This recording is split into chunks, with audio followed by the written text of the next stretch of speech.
మీ business ఏదైనా మీ ఊర్లో promotion చేయాలంటే అది సుమన్ టీవీతోనే సాధ్యం. ఇప్పుడే సంప్రదించండి. Hello, welcome to Suman TV. నేను మీ ప్రసన్న. 2024 సార్వత్రిక ఎన్నికల్లో భాగంగా ఆయా పార్టీ అభ్యర్థులు, ఆయా పార్టీ అధినేతలు ప్రచారంలో ముమ్మరంగా కొనసాగిస్తున్నారు.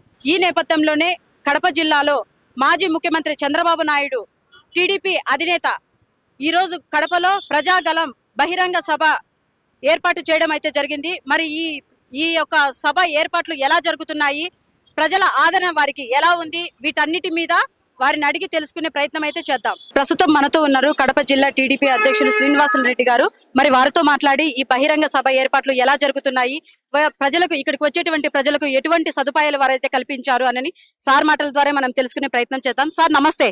ఈ రోజు కడప నగరం అంతా కూడా పసుపుమయం. 6 గంటలకు మా అధినేత చంద్రబాబు నాయుడు గారు కడప నడిబొడ్డులో 7 రోడ్ల కూడల్లో ప్రజలను ఉద్దేశించి ఎన్నికల శంఖారావం పూరిస్తాడు. ప్రజాగలానికి పిలిపిస్తాడు.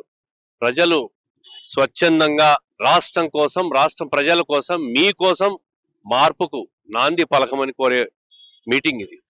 ఖచ్చితంగా కడప నగరం అంతా కూడా ఈరోజు దాదాపు 25,000 పైచిలకు పార్టీ క్యాడర్ కానీ, తెలుగుదేశం కానీ, జనసేన కానీ, భారతీయ జనతా పార్టీ కానీ, అదేవిధంగా కడప నగర ప్రజలు అందరూ కూడా 25,000 పైచిలకు ఈ సమావేశాన్ని పాల్గొంటారు. దీంట్లో పార్లమెంట్ అభ్యర్థి భూపేష్ రెడ్డి గారు, అదేవిధంగా కడప అభ్యర్థి మాధవి గారు, మిగతా పార్లమెంట్ సంబంధించిన మిగతా 5 మంది అభ్యర్థులు కూడా పాల్గొంటారు.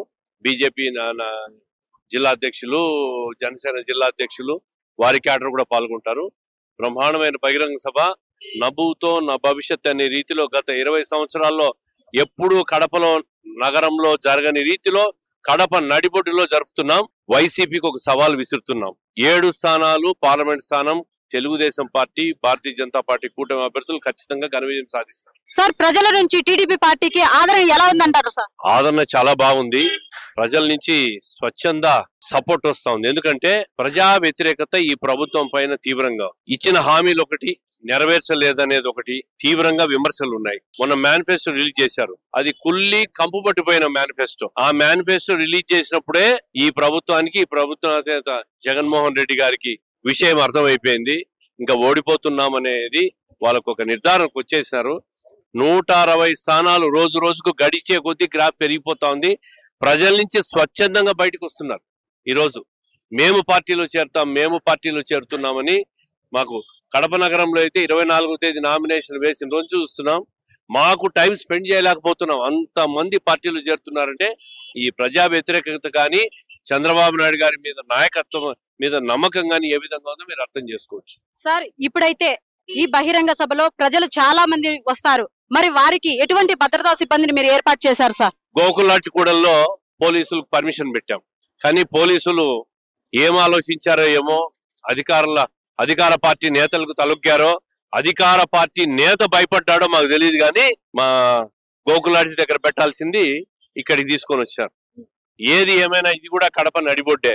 ఇక్కడ సాయంత్రం 6 గంటలకు గొప్ప బహిరంగ సభ. అన్ని రకాలుగా కూడా మంచినీళ్ళు కానీ మంచిగా ఏర్పాట్లు చేస్తాం. నగరం అంతా కూడా పసుమయం అయిపోతుంది. అన్ని ప్రాంతాల నుంచి కూడా జనం వచ్చి చంద్రబాబు నాయుడు గారి ఇచ్చే దిశానిర్దేశాన్ని వినబోతున్నారు. కడప నగరంలో నిరుద్యోగ సమస్య ఎక్కువగా ఉంది. మరి టీడీపీ పార్టీ అధికారంలోకి వస్తే ఈ నిరుద్యోగ సమస్య పోతుందంటారా సార్? ఇప్పటికే మీకు చెప్పారు పాదయాత్రలో నారా లోకేష్ గారు, చంద్రబాబు నాయుడు గారు చెప్పారు, మేనిఫెస్టోలో చెప్పాం. రాష్ట్రంలో 20 లక్షల మంది ఉద్యోగాల కల్పనకు టీడీపీ ప్రభుత్వం అధికారంలోకి వచ్చిన తర్వాత కృషి చేస్తామని చెప్పి, ఆ 20 లక్షల ఉద్యోగాల కల్పన కృషి చేస్తాం. కడపలో కియా లాంటి పెద్ద యూనిట్ ను ఏదో ఒకటి కడపకు తీసుకురావాలని చెప్పి ఈరోజు సాయంత్రం కడప తరఫున మేము కూడా మా నాయకుడిని అడగబోతున్నాం. ఆ హామీ తీసుకుంటే కడపలో కూడా నిరుద్యోగ సమస్య చాలా మటుకు పరిష్కారం అయ్యే అవకాశం ఉంటుంది. ప్రజలు తెలుగుదేశం పార్టీకి ఓటేసి ప్రభుత్వాన్ని అధికారంలోకి తీసుకురావాలి. జగన్మోహన్ రెడ్డి గారిని నమ్మి కడప జిల్లాలో ఓట్లు వేస్తే ఆయన ఉన్నది ఒకటే, ఉంచుకున్నది పోయిందని చెప్పి ఆ స్టీల్ ఫ్యాక్టరీకి రోజు పోవడం, టెంకాయ కొట్టడమే తప్ప అది అడుగు ముందు కూడా పడలే. సో మనం ఇక్కడ చూస్తున్నట్టయితే టీడీపీ నాయకులు అయితే ఉన్నారు. వారి మాటల ద్వారా కూడా రాబోయే టీడీపీ పార్టీ ఎలా ఉండబోతుంది అనేది తెలుసుకుందాం. సార్ నమస్తే.